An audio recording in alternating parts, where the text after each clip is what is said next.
یہ گمان بہت امپورٹنٹ ہے روحانیت میں.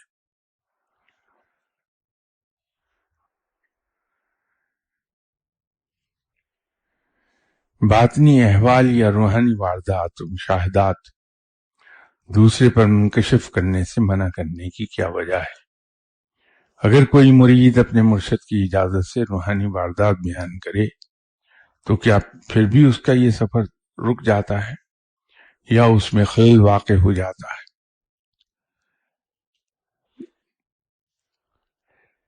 اپنا احوال، اپنے اوپر وارد ہونے والی واردات، اپنے مشاہدات، اپنی کرامات، اپنی سیر، اس کے بیان کرنے میں اور اپنے مرشد کے ریفرنس سے یہ چیزیں بیان کرنے میں بڑا فرق ہے. مرشد اس لیے مرید کو منع کرتے ہیں کہ آپ پر جو کچھ بیتے، آپ جو کچھ دیکھیں، جو کچھ محسوس کریں، آگے کسی کو بیان نہ کریں. اس کے پیچھے ایک حکمت ہے کہ مجھ جیسے لوگ جو ان راہوں کے راہی نہیں ہیں، مجھے یہ نہیں معلوم کہ تصوف کی راہیں کیا ہیں، تصوف کی راہ پر اگر کوئی انسان چلے گا تو کس کس چیز سے اس کا واسطہ پڑے گا. لیکن بہرحال میرے اندر بھی آپ سب کی طرح تجسس تو ہے. جب کوئی میرے سامنے اپنا کوئی مشاہدہ بیان کرتا ہے، کوئی واردات بیان کرتا ہے، تو میں اسے اپنے سے بہت سپیریئر جاننے لگوں گا. جب میں اسے اپنے سے بہت سپیریئر جاننے لگوں گا تو اس کی عزت بہت کروں گا. میں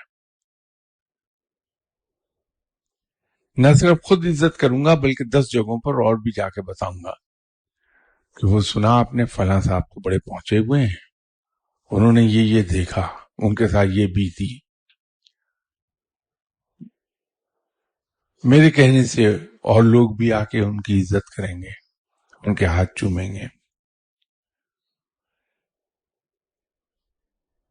تو جب ان کی اس طرح سے عزت شروع ہوگی، ابھی نہ علم میں وہ پختہ ہیں، نہ ان کی تربیت پوری ہوئی ہے، تو ان کی ایگو مساج ہوگی.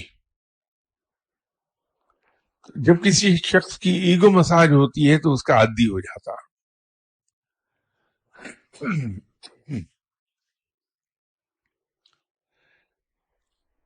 نتیجہ یہ ہے کہ وہ لوگوں سے ایگو مساج کی توقع کرنے لگتا ہے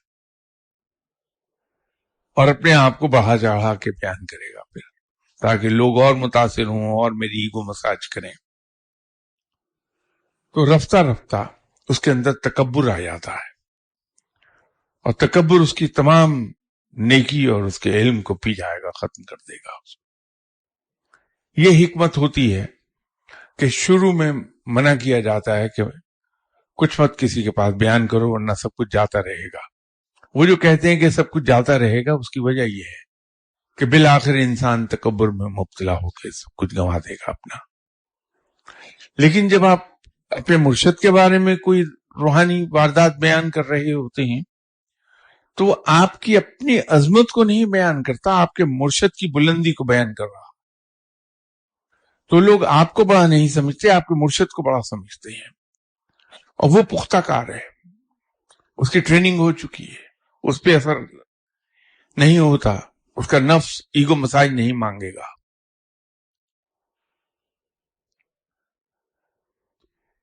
یہ تو ہے اس مقام پر جب آدمی علم کے ایک سرٹن لیول پر ہوتا ہے. جب وہ اس لیول سے اوپر نکل جاتا ہے تو پھر لوگوں کو انسپائر کرنے کے لیے not fully but partially to some extent بیان کرنے کی اجازت ہو جاتی ہے کہ آپ ایسے قصے بیان کر دیں جس میں لوگوں کے لیے ایسا میٹیریل ہو جس سے وہ انسپائر ہوں اور اس نیکی کی طرف راغب ہو جائیں وہ. اس لیے آپ نے دیکھا ہوگا کہ جو بڑے پائے کے اولیاء کرام ہیں وہ بہت سی چیزوں کو بیان کر دیتے ہیں،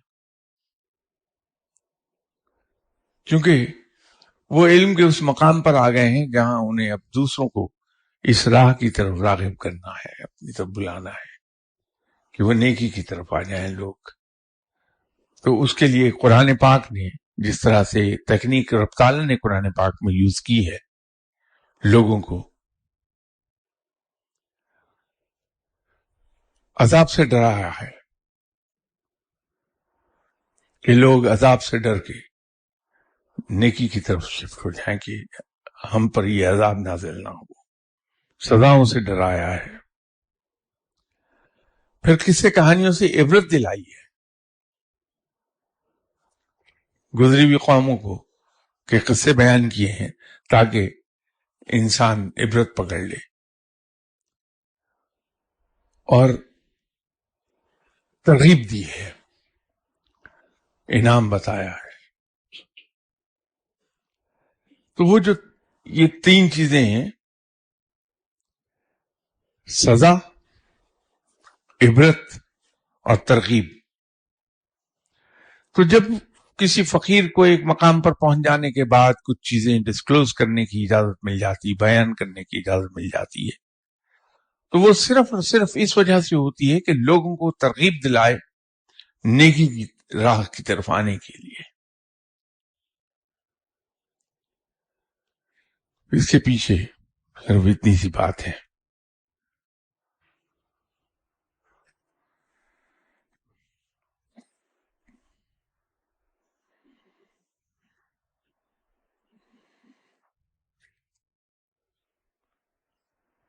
یہ اگلا سوال ہے کہ جب ہر شے اللہ کی تسبیح بیان کرتی ہے اور ہر شے میں روح ہے تو پھر جاندار اور بے جان کی کیٹیگریز کیوں؟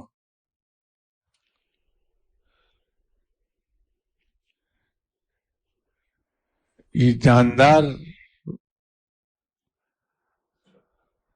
اور بے جان کی تو تفریق ہم نے پیدا کی ہے، ورنہ رب نے تو یہ فرما دیا کہ ہر شے میری تسبیح کرتی ہے.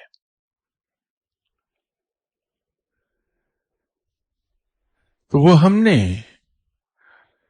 پہچان کی خاطر یہ تفریق بنا لی. دو میجر کیٹیگریز آ گئی، جاندار اور بے جان چیزیں. پھر اس کی سب کیٹیگریز ہم نے قائم کر دی جس میں نباتات، جمادات،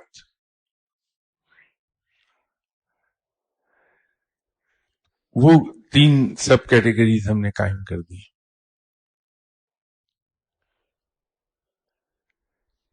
ورنہ اگر ہم روحانی لحاظ سے سائنس اور روحانیت دو چیزوں کو ہم اکٹھا جب لے کے چلتے ہیں تو کہیں کہیں ایسا لگتا ہے کہ شاید کانفلکٹ آ رہا ہے. کانفلکٹ نہیں ہے، اس کو آپ تھوڑا سا غور سے دیکھیں گے تو بات ایک ہی نظر آئے گی، لیکن ضرورت اس بات کی ہے کہ اس پر غور و فکر کیا جائے. اب ہم یہاں تک تو آ گئے سائنس میں کہ پودوں میں جان ہے اور پودوں میں احساسات بھی ہیں، اور یہاں تک تو سائنس آ گئی ہے. تجربات ہوئے آج 25 سال پہلے کہ جو لوگ عادی ہیں پودوں سے پھول یا پھل توڑ لینے کے یا ان کے پتے توڑ کے پھینک دیتے ہیں، تو جب وہ شخص پودے کے قریب آتا ہے تو پودا سکڑتا ہے. یہ آج سے 25 سال پہلے کے تجربات کے نتائج تھے. اس کے برعکس جب ایسا بندہ جو پودے کو پانی دیتا ہے یا کھاد دیتا ہے وہ جب قریب جاتا ہے پودے کے تو وہ کھل اٹھتا ہے، اس کے اندر خوشی کا احساس پیدا ہوتا ہے. تو یہاں تک تو سائنس مان گئی کہ پودوں میں احساسات ہیں اور احساس صرف جاندار چیز میں ہوتا ہے. اب باقی صرف جمادات کی بات رہ گئی ہے کہ پتھر اس پہ کام ہو رہا ہے. کوئی دن جاتا ہے کہ اس کے بارے میں بھی یہ آ جائے گا کہ پتھروں میں احساسات ہیں، تو یہ ثابت ہو جائے گا کہ وہ جو رب نے فرمایا کہ ہر شے میری تسبیح کرتی ہے، وہ بات درست ہے.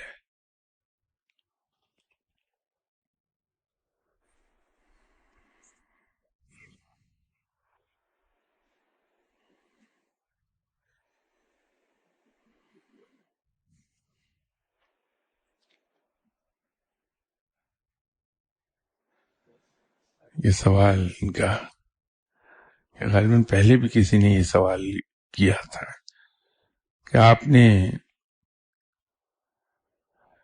ایک لیکچر میں بتایا تھا کہ وائٹ چیز میں ایک ٹرک ہوتا ہے، تو براہ کرم اس کی وضاحت فرما دیجیے. یہ خوب مزے کی چیز ہے. Out of all the things ہم ان کے پیچھے جاتے ہیں جس میں ٹرک ہوتا ہے. اب وہ ہمارے مزاج کو اس میں دخل ہے یا کیا ہے؟ وہ میں لفظ ٹرک میں نے اس لیے استعمال کیا تھا. ایک چھوٹا سا بھید ہے اس کے بارے میں.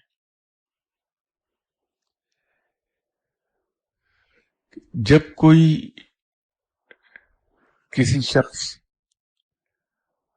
کا علم قابو کرنا چاہتا ہے، کسی شخص پر اثر انداز ہونا چاہتا ہے، تو وہ جو پڑھ کے پھونکے گا سفید چیز پر، تو اس پر اس کے اثرات بہت ہو جائیں گے.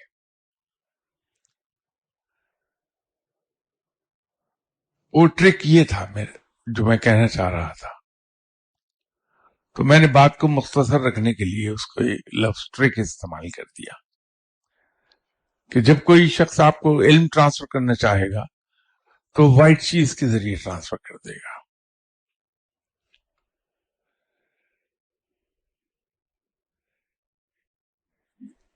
یہ چیز تو ہم سبھی پڑھتے ہیں کہ سورج کی روشنی وائٹ نہیں ہے، ہمیں وائٹ نظر آتی. اس کی وجہ یہ ہے کہ اس روشنی میں 7 رنگ ہیں، اور جو چیز ان 7 رنگوں کو ایبزارب کر لے وہ وائٹ نظر آئے گی، اور جو ریفلیکٹ کر دے وہ بلیک نظر آئے گی.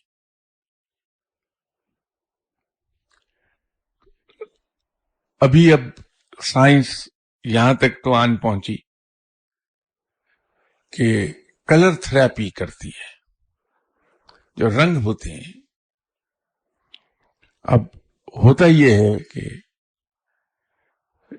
جو چیز باقی 6 رنگوں کو ریفلیکٹ کر دے اور ایک چیز ایک رنگ کو ایبزارب کرے، وہ اس رنگ میں نظر آئے گی. آپ پرانے زمانے کے مندر اور چرچ دیکھیے،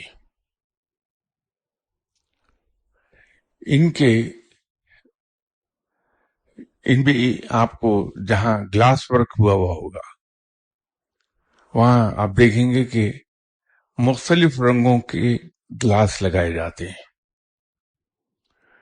شیشے وہاں رنگین ہوتے ہیں، مختلف رنگ ہوتے ہیں.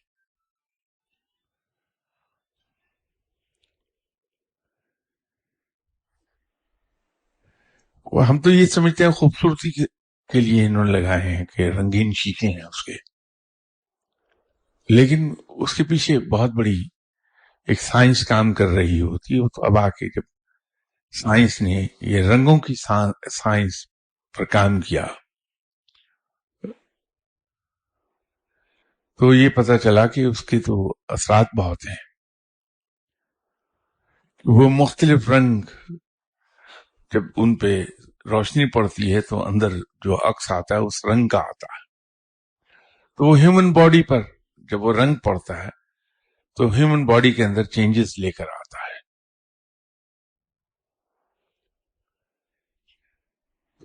اس پر جب کام کیا گیا بہت،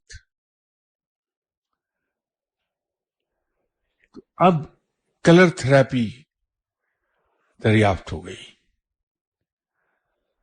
جن لوگوں کو ذہنی امراض ہوتے ہیں یا جسمانی امراض بھی،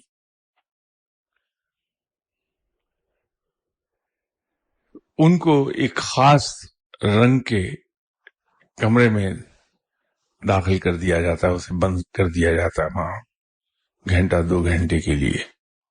تو اس میں جو شیشے لگے ہیں وہ اسی رنگ کے ہیں، جو پینٹ ہوا ہے وہ بھی اسی رنگ کا ہے. اس میں سے جب دھوپ پڑتی ہے تو کمرے میں جو روشنی آتی ہے وہ اسی رنگ کی ہوتی ہے. تو اس سے اس کی جسم اور ذہن پر مخصوص اثرات مرتب ہوتے ہیں، اور اس سے اس کی ذہنی صحت بہتر ہوتی ہے یا جسمانی صحت بہتر ہوتی ہے. اب یہ ہم سبھی لوگوں، اور خاص طور پہ جو فارغ البال لوگ ہیں، ان کے بڑے انٹرسٹ کی بات ہے. ایک صاحب بال اگانے کے لیے ایک تیل تیار کرتے تھے، وہ 2-3 تیلوں کا مجموعہ، اس کو مکس کر لیا اور اس کو بوتل میں بند کر دیا. وہ بوتل بلو کلر کی ہوتی تھی، تو اس پہ اس کا لڈ خاصا ٹائٹ کر کے باندھ دیا. اس بوتل کو وہ 7 دن تک دھوپ میں پڑی رہنے دیتے تھے. تو اس میں وہ بلو رنگ ایڈ ہوتا رہتا تھا اس آئل میں، اور اس کے کیریکٹرسٹکس چینج ہوتے رہتے تھے. رات کو باہر پڑی رہتی تھی تو اس پر اوس پڑتی تھی، اس اوس کے اثرات اس میں آتے تھے. تو اس طرح وہ تیل تیار کر کے وہ لوگوں کو دیتے تھے. اور اب اللہ جانتا ہے کہ اس کے نتائج کیسے تھے، لیکن بہرحال وہ ایک زمانے میں یہ تیل تیار کر کے دیا کرتے تھے. تو رنگوں کی تھراپی تو ایک علم ہے.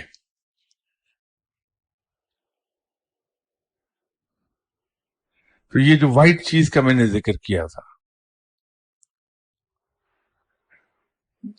اس میں ٹرک کچھ بھی نہیں، صرف اتنی سی بات تھی جو میں نے اتنی تفصیل سے بات کر دی. اس وقت میں بات کو بڑا مختصر کہہ رہا تھا.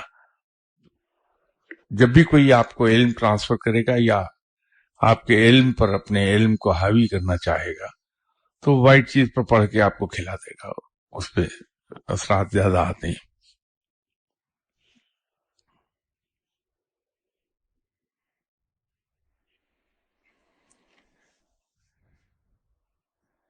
اگلا سوال ان کا یہ ہے کہ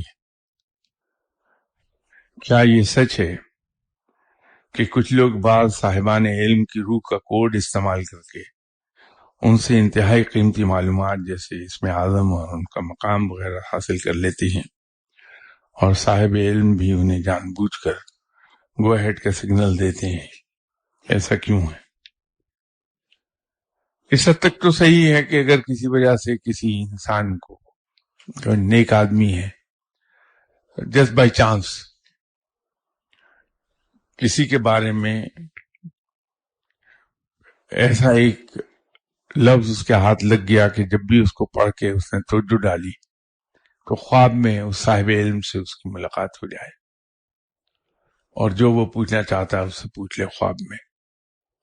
یہ ہوتا ہے، کوئی اتنی بڑی بات نہیں.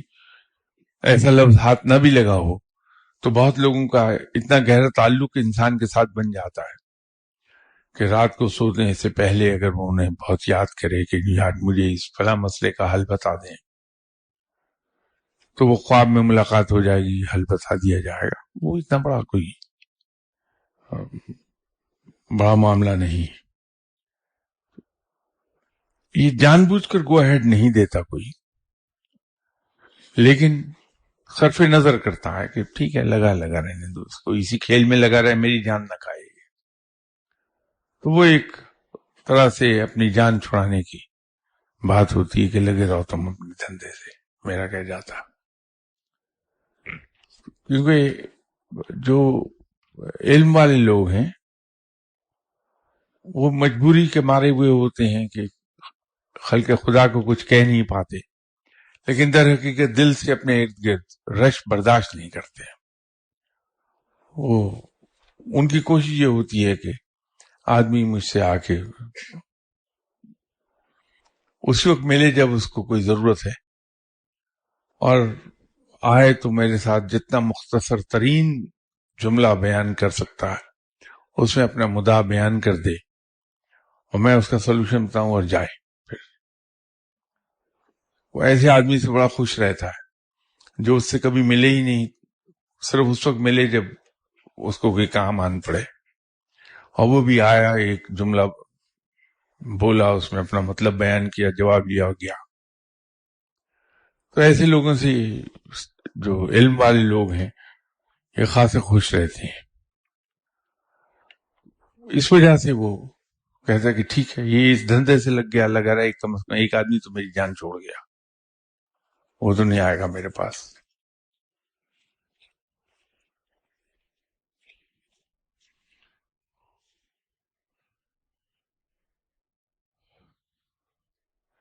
ان کا اگلا سوال یہ ہے کہ کیا یہ سچ ہے کہ مرید اگر اپنی باطنی یا روحانی کیفیات کا ذکر اپنے شیخ کے سامنے نہ کرے تو مرید کے باطن پر ایک گرہ لگ جاتی ہے، اور یہ گرہ اس وقت ہی کھلتی ہے جب مرید اپنی کیفیات کا ذکر اپنے مرشد کے سامنے کرتا ہے. ایسا کیوں ہوتا ہے؟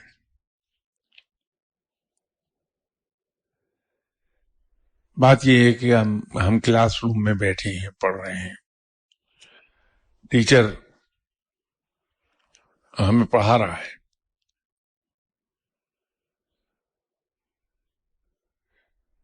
ایک تھیوری بیان کرتے ہیں ہمارے ٹیچر کلاس روم میں، اسٹوڈنٹ اس پہ غور و فکر کرتا ہے، اس تھیوری کو سمجھتا ہے. تو اس غور و فکر کے نتیجے میں اس کے ذہن میں اس تھیوری سے متعلقہ کئی ایک سوال اٹھتے ہیں. نتیجہ یہ ہے کہ ان سوالات کے اٹھنے کے بعد اس تھیوری کو وہ پوری طرح سمجھنے سے قاصر ہو جاتا ہے. تو اگر وہ اپنے ٹیچر کو یہ نہ بتائے کہ صاحب آپ نے جو تھیوری مجھے پڑھائی تھی وہ میں سمجھ گیا تھا پوری طرح، لیکن اس پر جب غور کیا تو اس کے نتیجے میں یہ چیزیں میرے ذہن میں سوال اٹھتے ہیں، تو آپ انہیں ایکسپلین کر دیجئے. جب وہ ایکسپلین کرے گا تو کلیریفیکیشن ہو جائے گی ان تمام ریزرویشنز کی جو اس کے ذہن میں اس تھیوری کے بارے میں پیدا ہوئی تھی. تو سوال کرنا علم کے اضافے کا باعث بنتا ہے ہمیشہ. جب آپ کیفیات اپنی بیان کرتے ہیں روحانیت میں تو در حقیقت معاملہ ایسا ہی ہوتا ہے جیسے میں نے آپ سے بیان کیا. ان کیفیات کو سن کے مرشد آپ یہ اندازہ کر لیتا ہے کہ جو کچھ آپ کو علم دیا گیا تھا اس کو آپ صحیح طور پہ سمجھے بھی ہیں یا نہیں سمجھے ہیں. اگر نہیں سمجھے تو آپ کو کریکشن کر دے گا، صحیح سمجھے ہیں تو وہ چپ ہو جائے گا کہ ٹھیک ہے. بقیہ کچھ اور سوالات ہیں ان کے، انشاءاللہ تعالی اگلی اتوار بشرط زندگی بھر ان کے جوابات عرض کر دوں گا. اس وقت تک کے لیے اجازت دیجیے. السلام علیکم.